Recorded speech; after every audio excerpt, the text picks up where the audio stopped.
ఒక అద్భుతమైన చాప్టర్తో మొదలు పెడుతుంది. True remembrance drowns the heart. నిజమైనటువంటి స్మరణ అంటే భగవంతుణ్ణి స్మరించడం అనేది డ్రౌన్స్ ది హార్ట్, హృదయాన్ని ముంచేస్తుందట పూర్తిగా. ఇదేమిటో చదువుదాం. What does remembering Baba mean? What does one mean when one sees he or she is remembering Baba? Eruch asked this question in the Mandali hall once. ఒకసారి మెహరాజాదులో ఉన్న మండలి హాల్లో ఆ సందర్శకులందరితో పాటుగా ఇరిచి కూర్చొని ఈ ప్రశ్న అడిగాడు. ఏమిటది?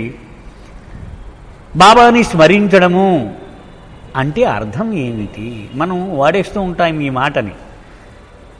ఏది మనం మనసులో పెట్టుకొని దీన్ని వాడుతూ ఉన్నాము అంటే, నేను బాబాని జ్ఞాపకుంచుకుంటున్నానండి, స్మరిస్తున్నానండి, అమ్మ మర్చిపోనండి, నేను రోజంతా బాబాని గుర్తుపెట్టుకుంటున్నానండి అంటే ఏమిటి దాని అర్థము అని ఇరిచి అడిగాడు.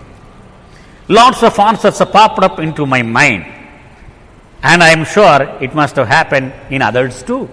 నాకు చక మన సమాధానాలు వచ్చేస్తున్నాయి బుర్రలోకి. అలాగే నాలాగే అక్కడ ఉన్న సందర్శకులు అందరి మనసుల్లోనూ కూడా ఇలాగా సమాధానాలు వచ్చేస్తూ ఉండొచ్చు. But we kept quiet. కానీ అందరం కూడా నిశ్శబ్దంగా ఉన్నాము. Sensing that Eruch was about to say something profound. ఇరిచ్కి దీనికి ఆన్సర్ తెలియక కాదు, అతను ఏదో ప్రగాఢమైన విషయాన్ని, వివరణని ఇవ్వదలుచుకున్నాడు. అంచేత మనం టైం వేస్ట్ చేసి వదిలని చెప్పి ఇది వినడం మంచిది అని అందరూ గప్చిప్గా ఊరుకున్నాం. After a pause Eruch broke the silence in the hall. ఎప్పుడు ఇరిచ్ గంభీరమైన విషయం చెప్పే ముందు కాసేపు ఆగుతూ ఉంటాడు. అలా ఆగాడు. ఆ నిశ్శబ్దం అయిపోయాక ఇలా చెప్పాడు ఇరిచ్. Remembrance is different from repeating his name mechanically. చాలా చాలా ముఖ్యమైనటువంటి విషయం ఇవాళ ఇరిచి చెప్తూ ఉన్నది. బాబా బాబా బాబా బాబా బాబా బాబా అని ఒక గంట సేపు యాంత్రికంగా బాబా నామాన్ని నోట్లో నెమరు వేచేయడం వేరు, ఆయనను స్మరించడము వేరు.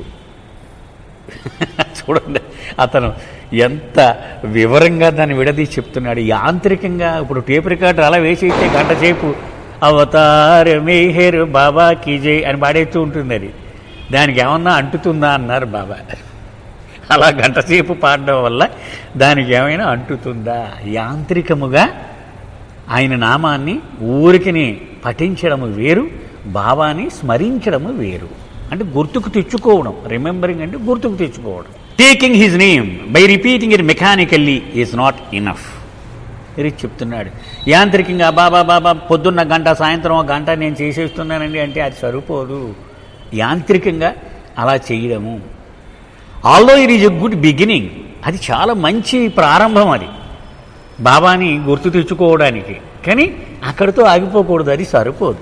Far it will eventually lead you to remembrance. ఇలాగా యాంత్రికంగా మొదలుపెట్టింది కొన్నాళ్ళు పోగా పోగా స్మరణలోనికి ప్రతి నిమిషము ఆయన గుర్తు తెచ్చుకునేటువంటి అలవాటు వస్తుంది దీని నుంచి ప్రారంభం అయితే. కానీ అక్కడతో ఆగిపోకూడదు మనం. So what is remembrance? మరి అయితే ఆయన గుర్తుకు తెచ్చుకోవడం అంటే ఏమిటి? And how is it different from repeating his name?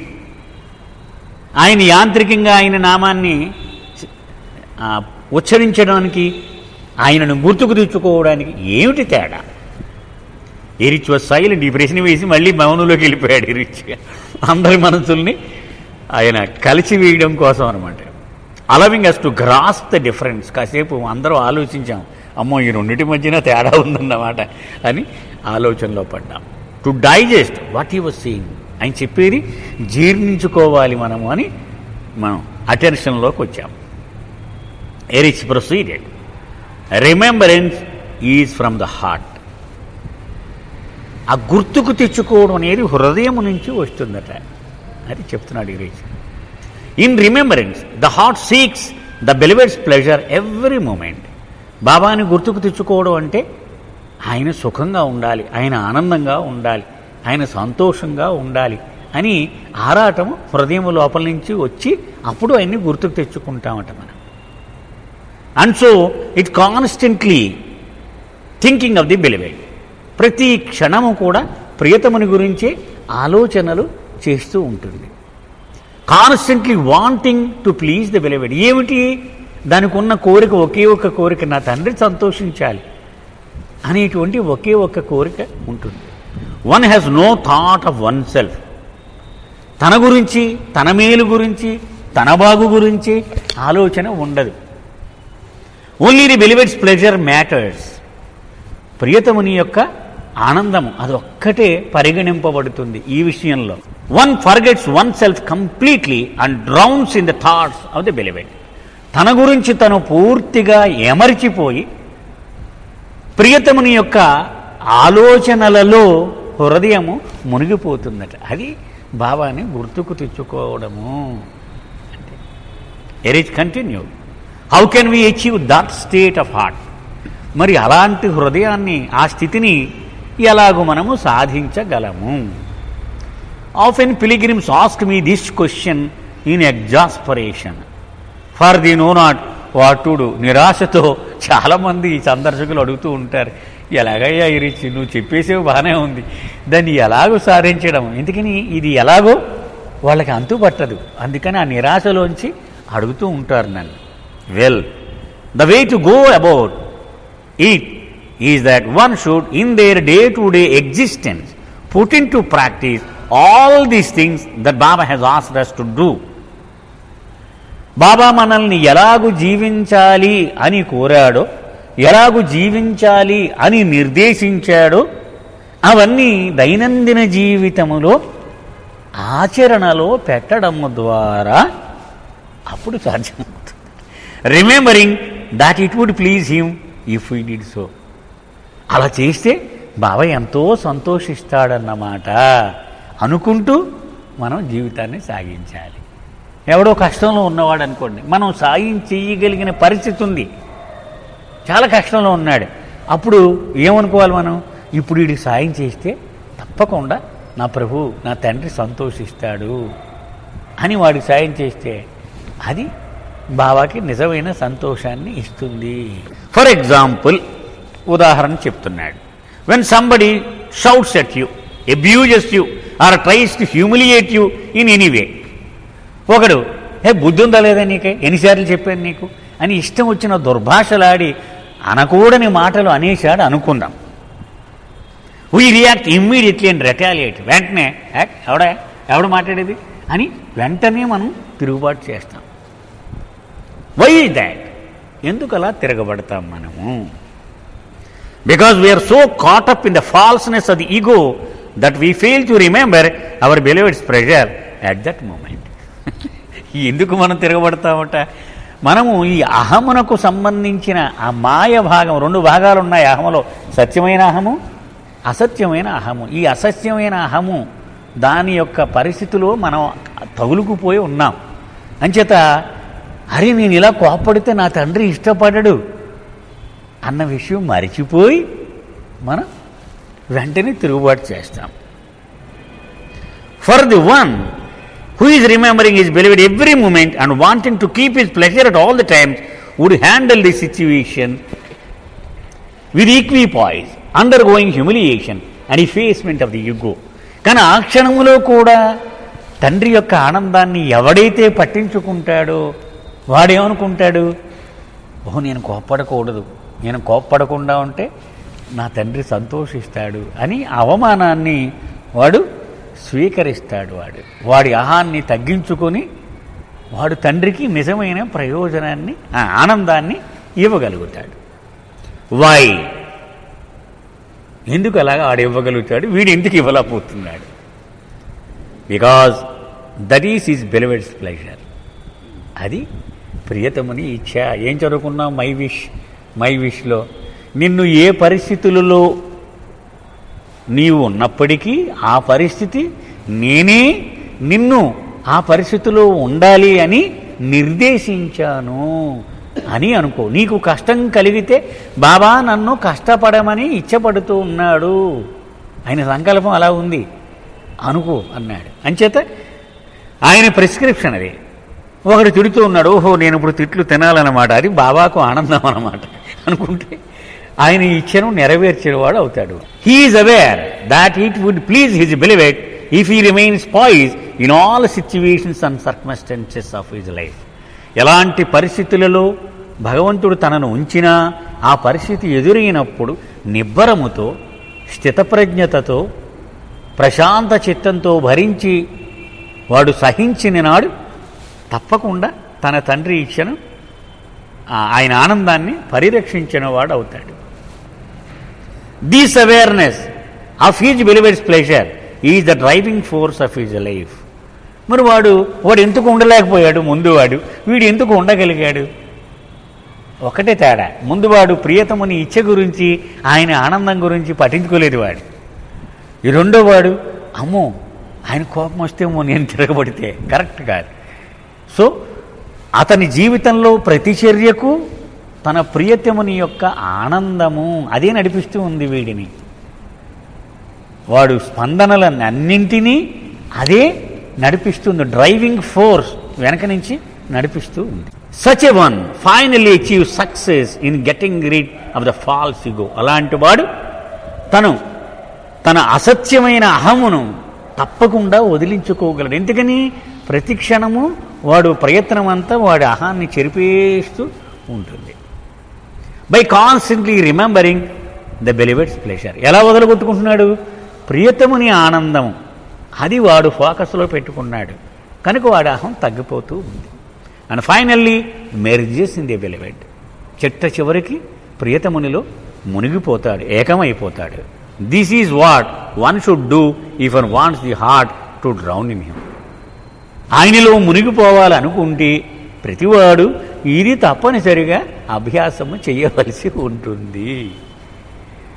Once the heart drowns in his remembrance completely, all he sees is the glory and mercy of the Lord in every situation. హృదయము గనక అలా ఆయన స్మరణలో మునిగిపోతే ఆయన ఆనందమే తాండవిస్తూ ఉంటుంది. ఎటు చూసినా ప్రభు యొక్క వైభవమే తాండవిస్తూ ఉంటుంది. In the most adverse situation, అతి ప్రతికూలమైన పరిస్థితి, ఒక్కడు కూడా సాయం చేసేవాళ్ళే, అందరూ తిట్టేసేవాళ్ళే, అవమానం చేసేవాళ్ళే ఉన్నారనుకుందాం, ఆ మధ్యలో వీడు ఉన్నాడు అనుకుందాం. అతి ప్రతికూలమైన పరిస్థితి. It sees the hand of the బిలీవర్డ్.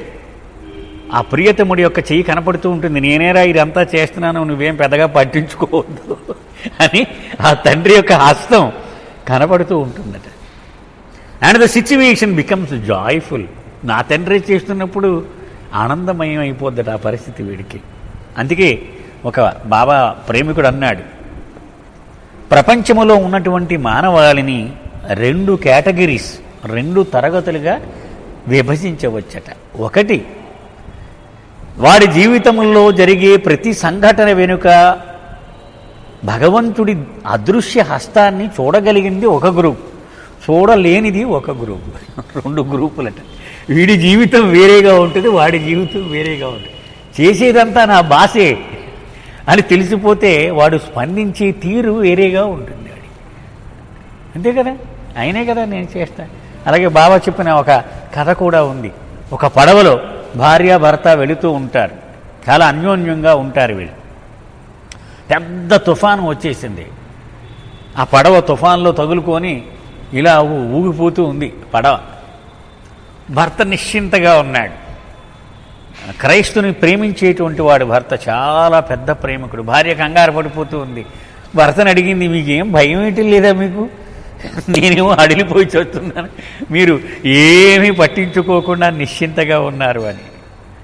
అప్పుడు అక్కడ ఒక కత్తి ఉందట. ఆ కత్తి తీసి భార్య మెడ మీద పెట్టాడు. అవును, నవ్వుతోంది. అదేంటి నీకేం భయం ఏంటి లేదా? నేను చూస్తే చేతిలో కత్తి ఉంది, నువ్వు నవ్వుతున్నావు ఏంటన్నాడు. మీరే కదా ఆ కత్తి పెట్టింది, నేను ఎందుకు భయపడాలి అంది భార్య. అప్పుడు ఆ భర్త అన్నట్ట, ఈ తుఫాను కూడా సృష్టించింది నా తండ్రే కదా, నా తండ్రి సృష్టించాన్ని చూసి నేను ఎందుకు భయపడతాను, అందుకని నేను భయపడలేదు. అది అంటే ఆ భగవంతుడి యొక్క అదృశ్య హస్తాన్ని చూస్తే ప్రతి విషయంలోనూ ఆయన యొక్క హాజరు వాడికి కనపడి ఆనందమయంగా అయిపోద్దట. ఓహో, నా తండ్రి కదా చేస్తూ ఉన్నాడు. Even in intense suffering he feels happy. అతి భయంకరమైన బాధలలో మునిగి ఉన్నా కూడా వాడి లోపల నుంచి ఆనందం తన్నుకొస్తూ ఉంటుంది. ఎందుకని? ప్రియతముడు, ఆయన ఇచ్చ అది కనపడుతూ ఉంటుంది. వై మరి కష్టాల్లో ఉండి వాడికి ఆనందం ఎలా తన్నుకు వస్తుంది? ఇది ఎందుకు వస్తుంది? Because he knows that the lord gives it only to those who are close to his heart. ఇంత పెద్ద కష్టాలు ఆ ప్రియతముడు ఎవరికి ఇస్తాడట?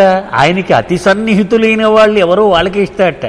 అంటే నేను అతి సన్నిహితుడు అన్నమాట, అందుకే ఇంత పెద్ద కష్టం ఇచ్చాడన్నమాట. సవాష్. He gets joy from the thought that he is close to the lord and that the lord has found him worthy of gifting him with this suffering. వాడికి ఎంతో ఆనందం వస్తుందట. ఆ తండ్రి ఇన్నాళ్లకు ఇంత పెద్ద కష్టం ఇవ్వడానికి నన్ను ఎంచుకున్నాడంటే నేను క్లోజ్ అనమాట ఆయనకి. సభాష్ అని వాడు ఆనందిస్తూ ఉంటాడు. మనం కబీర్స్ వర్డ్స్ అన్న దానిలో శ్యామ్ కేరావాలా చెప్పిన ఒక అద్భుతమైన కథ జ్ఞాపకం వచ్చింది. భగవంతుడు మోసెస్ని పిలిచాట. మోసెస్ అంటే 6th ప్లేన్ అని చెప్పారు బాబా. 6వ భూమికలో ఉన్నవాడు. అంటే 6వ భూమిక లక్షణం ఏమిటి? భగవంతుడి యొక్క హాజరును ప్రతి వస్తువులో ప్రతి అణువులో ఆస్వాదించగలుగుతూ ఉంటాడు. సీయింగ్, అతని experience. Seeing what? God's presence. సరే, భగవంతుడు ఒకనాడు పిలిచాడు. ఒరే నాయనా నువ్వు ఒక పని చేయి అన్నాడు. ఏంటన్నాడు మోసెస్? ఒకడు ఉన్నాడు, పలానా చోట జీవిస్తూ ఉన్నాడు. వాడు ఉదయం నుంచి రాత్రి వరకు మెలుగుగా ఉన్నంతసేపు నా స్మరణే, ఇంకేం లేరు వాడికి. వాడికి ఒక కబురు చెప్పన్నాడు. ఏంటన్నాడు మోసెస్? వెళ్ళి నీ పేరు నరకానికి వెళ్ళే వాళ్ళ లిస్టులో ఖరారు చేసేసాను, వేస్ట్ నువ్వు ఇంక వద్దు, ఆయన గురించి ఆలోచించొద్దు, నువ్వు టైం వేస్ట్ చేస్తున్నావు అని చెప్పే అన్నాడు. ఆ లిస్టులో రాసేసాను అన్నాడు. పాపం బాధపడ్డాడు మోసెస్. ఇలాంటి కష్టమైన కబురు వాడికి చెప్పాలి. వెళ్ళాడు. వెళితే అతను మంచి బ్రహ్మాండమైన భగవన్నామ స్మరణలో మునిగి కాసేపటికి ఏంటి మోసెస్ అంటే ఇలాగ ఒక కబురు చెప్పమన్నాడు నీకు అని చెప్పాడు. వాడు ఆనందంతో డ్యాన్స్ చేయడం మొదలుపెట్టాడు. ఇదేమిటి, నేనేమో చాలా కష్టంగా చెప్పాను ఈ కబురు నీకు ఎలా చెప్పాలా అని. అంటే అసలు ఇంత సృష్టిని పరిపాలించే తండ్రికి నేను అనేవాడు ఒకడు ఉంటాడా? నేను అసలు ఆయన కాగ్నిజెన్స్ అంటే ఆయన లెక్కలో ఉన్నానా అనుకుని నిన్నాళ్ళు. ఇప్పుడు లిస్టు రాజుగాడు లిస్టులో నా పేరు ఉందని చెప్పు, అది చాలు నాకు అన్నాడు. అప్పుడు మోసెస్ వెళ్ళి భగవంతుడికి చెప్పాట, ఇలా అన్నాడని. వాడికి చెబితే 4 రెట్లు వాడికి ఆశీస్సులు అవి పెరిగిపోయినాయి. వాడి జీవితం ధన్యం అని చెప్పాట. అది ఇక్కడ వాడు అంటే అంత పెద్ద కష్టం వచ్చి వాడి మీద పడిపోయినప్పుడు వాడు లోపల అనుభూతి పొందుతాడనమాట. నాకు ఇంత కష్టం ప్రభు ఇచ్చాడు అంటే ఆయనకు అతి సన్నిహితులకు మాత్రమే ఇచ్చే బహుమానాన్ని నాకు ఇచ్చాడు అంటే నేను ఆయన సన్నిహితులలో ఒకడిని అని సంతోషిస్తాడు. This very thought fills his heart and his being and with joy and he does not notice the suffering. అతని హృదయము అతని దేహము మొత్తం సర్వస్వము ఈ ఆనందంతో నిండిపోతాయట. ఆ నిండిపోయినప్పుడు ఆ కష్టం ఏమనిపించదట వాడికి, ఇదెంత కష్టం అని ఆనందం వాడికి ఆ కష్టాన్ని సులువుగా తట్టుకునేలాగా చేసేస్తుంది. All he experiences is his lord's presence. వాడు అనుభూతి అంతా ప్రభు యొక్క హాజరే, అదే కనపడుతూ ఉంటుంది. హిజ్ మెర్సీ, ఆయన కృప, and the joy of it, దాని నుంచి ప్రవహించేటువంటి ఆనందం. He loses himself in these completely. అసలు తనను తాను పూర్తిగా చెరిపేసుకుంటాట ఈ ఆనందంలో. ఎరిచ్ కంక్లూడెడ్. అలాగే మదర్ తెరిసా అని మనం చెప్పుకున్నాం ఇదివరకు, ఒక్కసారి గుర్తుందో లేదో మీకు. సెయింట్ తెరిసా అని ఉండేది ఆవిడ. ప్రభు నామాన్ని ఒక ప్రదేశం నుంచి మరొక ప్రదేశానికి చెప్పుకుంటూ తిరుగుతూ ఉండేది ఆవిడ. ఒక అర్ధరాత్రి ఆవిడ వెళ్ళేటువంటి బండి, గుర్రాల బండి కదా యూరోప్ దేశాల్లో, అది బురదలో చిక్కుకుపోయి ఒకరితే ఉండిపోయింది. ఆ చక్రం లాగుతూ ఉంది. ఆవిడ ప్రభువుకు ప్రార్థన చేసింది, ఏమయ్యా ఇలా ఇంత కష్టాలు పెట్టడం ధర్మమేనా అని. అప్పుడు క్రైస్ట్ అన్నట్ట మాట వినపడింది ఆవిడికి, this is how I treat my dear ones. నాకు ఆప్తులైన వాళ్ళని ఇలాగే నేను చూస్తూ ఉంటాను. వెంటనే ఈవిడ స్పందించి అందట, now I understand why you have so few friends. నీకు అతి తక్కువ మంది ఫ్రెండ్సే ఎందుకున్నారో ఇప్పుడు నాకు అర్థమైంది. అంటే అంత కష్టాలని తట్టుకునే వాళ్ళు ఎప్పుడూ తక్కువే ఉంటారు, వాళ్ళకే ఇస్తూ ఉంటారు. అది ఇక్కడ కరెక్ట్గా సరిపోయింది. ఎరిచ్ చెప్తున్నాడు మళ్ళీ, we should all strive towards such a state of heart. మనమందరము అలాంటి హృదయం, ఆ స్థితిని పొందడానికి తాపత్రయం పడుతూ ఉండాలి. అంటే మనందరికీ ఒక గైడ్ లైన్ చెప్తున్నాడు అనమాట. ఊరికనే మనం భజన చేసుకెళ్ళిపోతున్నాము, ఊరికనే ఏదో నేను పొద్దున్న 7 గంటలకు ప్రార్థన చేస్తాను, సాయంత్రం 7 గంటలకు ప్రార్థన చేస్తాను అంటే ప్రాథమిక దశ అని దీన్ని బట్టి మనం అర్థం అంతే కదా. జీవితం మొత్తము ఫుల్ స్టాప్ కామా లేకుండా ఒక సందర్భంలో ఇరిచిని అడిగారు, ఏంటి ఒక చోట బాబా ఒకసారి జ్ఞాపకం పెట్టుకుంటే సరిపోతుందని విన్నాం, ఒకసారి 14 సార్లు జ్ఞాపకం పెట్టుకోవాలన్నారు. అసలు ఎన్నిసార్లు జ్ఞాపకం పెట్టుకోవాలి అడిగితే ఇరిచి అన్నాడు, నువ్వు బాబాని ప్రేమిస్తున్నావా, ప్రేమికుడిగా ఉండాలనుకుంటున్నావా? అవునన్నాడు. అయితే మరిచిపోవడానికి నీకు హక్కు లేదన్నాడు. అసలు జ్ఞాపకం పెట్టుకోవడమే, మరిచిపోవడానికే హక్కు లేదు. ఇంక అలాంటప్పుడు ఎన్నిసార్లు జ్ఞాపకం పెట్టుకోవాలనుకోవడం అది ఆ బాంధవ్యానికి అవమానమే అవుతుంది. అది బాహ్య ప్రపంచానికి, జనబాహుల్యానికి చెప్పిన మాట. అది ఆయన ప్రేమికుడికి చెప్పిన మాట కాదు. అది ఆయన ప్రేమికుడికి అసలు మర్చిపోవడానికే అవకాశం లేదు, హక్కు లేదు వాడికి. So when adverse situations and suffering becomes intense, try to console your mind with remembrance. కష్టాలు చుట్టుముట్టినప్పుడు, అతి భయంకరమైన ప్రతికూల పరిస్థితులు నీ చుట్టూ ఉన్నప్పుడు నీ మనసును ఎలా ఓదార్చుకుంటావంటే ఆయన జ్ఞాపకం, ఆయన స్మరణతో. Remember in that moment that it is a gift he gives to his close ones. అలాంటి సందర్భంలో ఆయన ఆప్తులకు మాత్రమే ఇచ్చే అతిపెద్ద బహుమానము నీకు ఇచ్చాడు అని నువ్వు గుర్తించు. Remember that it is a wake up call. నీ అజ్ఞానం అనే నిద్ర నుంచి లేపడానికి ఆయన మేలుకొలుపు నీకు అవకాశం కలిగిస్తున్నాడు అని గుర్తించు. To awaken you from this illusory suffering, to awaken you from your dream. అజ్ఞానం అనే ఈ కళ నుండి సత్యం అనేటువంటి ఆ జ్ఞానం వైపు నిన్ను మేలుకొల్పడానికి ఆయన ఇచ్చిన బహుమానంగా స్వీకరించు. Remember all these with feeling. ఇది అనుకోవడంగా కాదు, పుస్తకంలో పలానా పుస్తకంలో రియల్ ట్రెజర్లో చెప్పాడు కాబట్టి ఇలాగ అనుకోవడం అది కాదు. హృదయంలో అనుభూతి పొందు.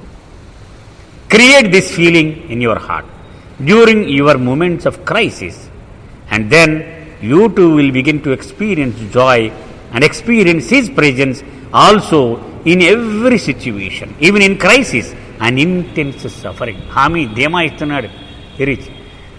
అతిపెద్ద కష్టం వచ్చినప్పుడు కూడా నువ్వు నేను చెప్పినట్టు గనక నీవు చేస్తే అందులో నుంచి కూడా ఆనందం ఉబిళ్ళూరుతూ వస్తుంది, అది ఆస్వాదించగలుగుతావు. Then you will begin to perceive that everything is him. అప్పుడు నీకు ఒక అవగాహన వస్తుంది, అన్నీ ఆయనే, కష్టము ఆయనే, సుఖము ఆయనే, అన్నీ ఆయనే. That there is nothing besides him. అసలు ఆయన తప్ప అన్యం అనేది లేనే లేదు. This is true remembrance where the heart is completely drowned in him. ఇది నిజమైన స్మరణ అంటే. అంటే మనం ఊరికి కోటి రాసేస్తూ ఉంటాం చూడండి, ఆ కోటి హృదయం పెట్టి రాయాలి. ఊరికినే రాసుకుంటూ పోతే అది లాభం లేదు. హృదయం పెట్టి రాయాలి అని దీన్ని బట్టి మనకి. సో హృదయం ఆయనలో మునిగిపోవాలి, ఆయన హాజరును మనం ఆస్వాదించాలి. అలాగూ మనము ఆయన్ని స్మరించుకుంటూ వెళ్ళాలి. బాలనాటు ఒక చోట చెప్తారు, నీవు ప్రార్థన చేసినప్పుడు ఊరికినే ప్రార్థన అక్షరాలు వల్లించడము కాదు. బాబా నీ ఎదురుగా బాబా ఉన్నాడు అనుకోని ఆ ప్రార్థన చెప్పాలి. ఆ బాబా కూడా అక్కడ ఉండాలి. బాబా కూడా బాబా బాబా అని మాటలు పలుకుతూ ఉన్నప్పుడు నా రూపం నీ మనోనేత్రం ముందు తెచ్చుకోన్నాడే. ఊరికి అక్షరాలు చిలక వల్లించినట్టుగా వల్లిస్తే కాదు, ఆయన రూపం అక్కడ ఉండాలి. అప్పుడు మన ప్రార్థన ఆస్వాదించడం మొదలవుతుంది. హృదయం అందులో పెట్టడానికి ఆస్కారం